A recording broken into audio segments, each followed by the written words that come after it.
તો સમયસર બસ ન આવતી હોવાથી મુસાફરોને ભારે હાલાકી, અનેકવાર ડેપો મેનેજરને રજૂઆત, છતાં કોઈ ઉકેલ નહીં. સમયસર બસ આપવા વિદ્યાર્થીઓએ માંગ કરી.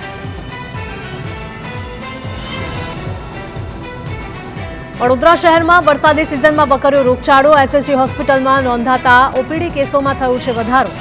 રોગચાળો વકરતા દરરોજની ઓપીડીમાં 250 દર્દીઓનો વધારો. એસએસજી હોસ્પિટલમાં દર્દીઓની સંખ્યા વધી 1500ને પાર પહોંચી. ઝાડા ઉલટીના કેસોમાં પણ જોવા મળ્યો નોંધપાત્ર વધારો.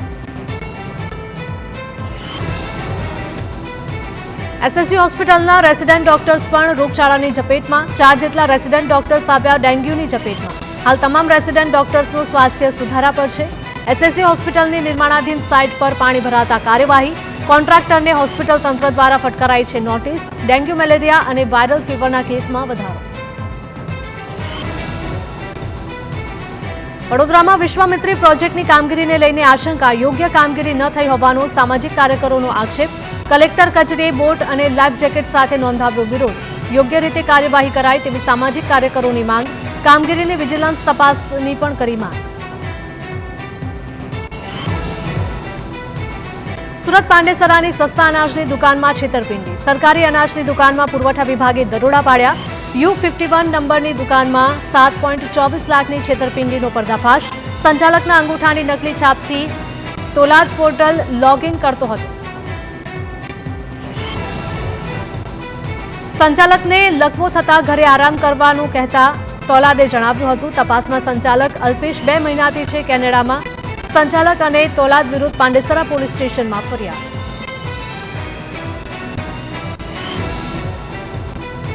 સુરતમાં જ્વેલર્સની દુકાનમાં ચોરીનો પ્રયાસ કરનારો ઝડપાયો. ઈચ્છાપોરમાં પ્રકાશ જ્વેલર્સમાં થયો હતો ચોરીનો પ્રયાસ. સીસીટીવીના આધારે 30 વર્ષીય આરોપીની પોલીસે કરી ધરપકડ. 3 મહિનાની નોકરી છૂટી જતા ચોરીના રવાડે ચડ્યો હોવાનું ખુલ્યું. સિટી બસમાં નોકરી કરતો હતો આરોપી. ચોરી કરવા આવેલો આરોપી સીસીટીવીમાં કેદ થયો હતો. અગાઉ એટીએમમાંથી ચોરીના કેસમાં પણ પકડાયો હતો આ આરોપી.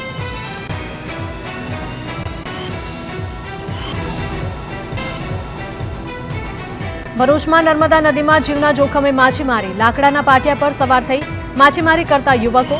જોખમી રીતે માછીમારી કરતા યુવકોનો વિડીયો થયો વાયરલ. નદીના પ્રવાહમાં લાકડાના પાટિયા પર માછીમારી કરી હતી. નદીની વચ્ચે જઈ માછીમારી કરતા નજરે પડ્યા હતા યુવક. મોરબીના ખાટકીવાસમાં ગૌરક્ષકો અને સ્થાનિકો સામસામે. ગૌમાંસની હેરાફેરીની શંકામાં ગૌરક્ષકોએ કર્યો હતો પીછો. માથાકૂટ મામલે ગૌરક્ષકો અને સ્થાનિકોની સામસામે ફરિયાદ. 4 ગૌરક્ષકોને માર માર્યા હોવાની ફરિયાદ નોંધાવી. સામા પક્ષે પણ ગૌરક્ષકો વિરુદ્ધ પોલીસ સ્ટેશનમાં ફરિયાદ દાખલ કરી. અમદાવાદમાં આંબાવાડી વિસ્તાર સ્થિત સબવેના રસોડામાંથી વંદા મળી આવ્યા છે. રસોડામાંથી મળ્યા મૃત અને જીવિત વંદા. આરોગ્ય વિભાગની ટીમે સબવેનું આઉટલેટ સીલ કર્યું છે. તપાસ દરમિયાન રસોડામાં સ્વચ્છતા જોવા ન મળતા કાર્યવાહી કરવામાં આવી.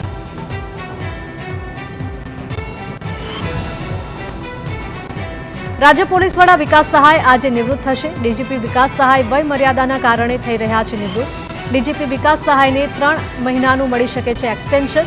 મુદત ન લંબાય તો સિનિયોરિટી મુજબ મનોજ અગ્રવાલને સોંપાઈ શકે ચાર્જ. નવા ડીજીપી તરીકે ડોક્ટર KNL રાવ અને GS મલિકનું નામ પણ ચર્ચામાં.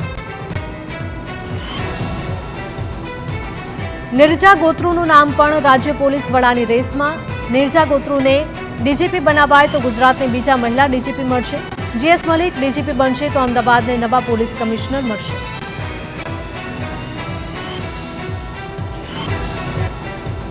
સીએમ ભૂપેન્દ્ર પટેલનો મહત્વપૂર્ણ મહેસૂલી નિર્ણય. નાના અને મધ્યમ વર્ગીય લોકોના વ્યાપક હિતમાં નિર્ણય.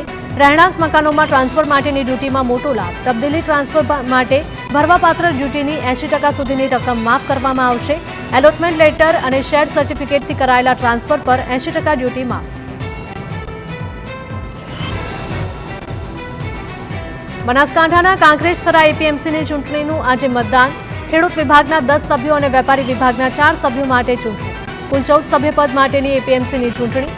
એપીએમસીના પૂર્વ ચેરમેન પેનલ અને ભાજપ પેનલ વચ્ચે ચૂંટણી. ખેડૂત વિભાગના 4800 મતદારો કરશે મતદાન. વેપારી વિભાગના 62 મતદારો કરશે મતદાન.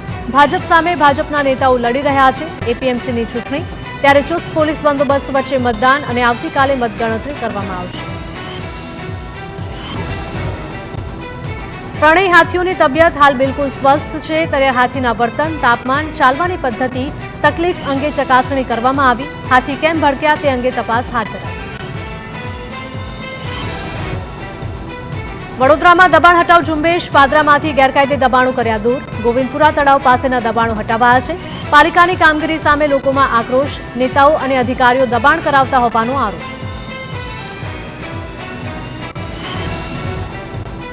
જૂનાગઢ પોલીસ કર્મી કેયુર બારોટ વિરુદ્ધ પોલીસ ફરિયાદ. કેયુર બારોટની અમદાવાદથી જૂનાગઢ કરાઈ હતી બદલી. જૂનાગઢ હેડક્વાર્ટર ખાતે ફરજ પર હાજર ન થયા કેયુર બારોટ અને હાજર થવાને બદલે પત્ની બીમાર હોવાનું ખોટું પ્રમાણપત્ર રજૂ કર્યું. અમદાવાદમાં દારૂની હેરફેર અને દાદાગીરીનો આરોપ કેયુર સામે હતો. કેયુર બારોટ સામે ઉચ્ચ અધિકારી સમક્ષ કરાઈ હતી રજૂઆત. સુરતમાં 22 કિલો ગાંજા સાથે સીઆરપીએફ કોન્સ્ટેબલ ઝડપાયો. વરાછા વિસ્તારમાં ગાંજો લઈ જતો હતો આરોપી ઓડિશાથી ગાંજો લાવ્યો હોવાનું પ્રાથમિક અનુમાન. ગાંજો ક્યાં પહોંચાડવાનો હતો તેની તપાસ હાથ ધરાઈ. કચ્છમાં દુષ્કર્મના આરોપીને કરાવાયું કાયદાનું ભાન. આદિપુરના શિણાઈ નજીક સગીરા પર દુષ્કર્મ આચરનાર 2 આરોપીઓને સાથે રાખીને પોલીસે સમગ્ર ઘટનાનું રિકન્સ્ટ્રક્શન કર્યું. સાથે જ આરોપીઓને સ્થાનિક વિસ્તારમાં ફેરવીને માફી પણ મંગાવવામાં આવી.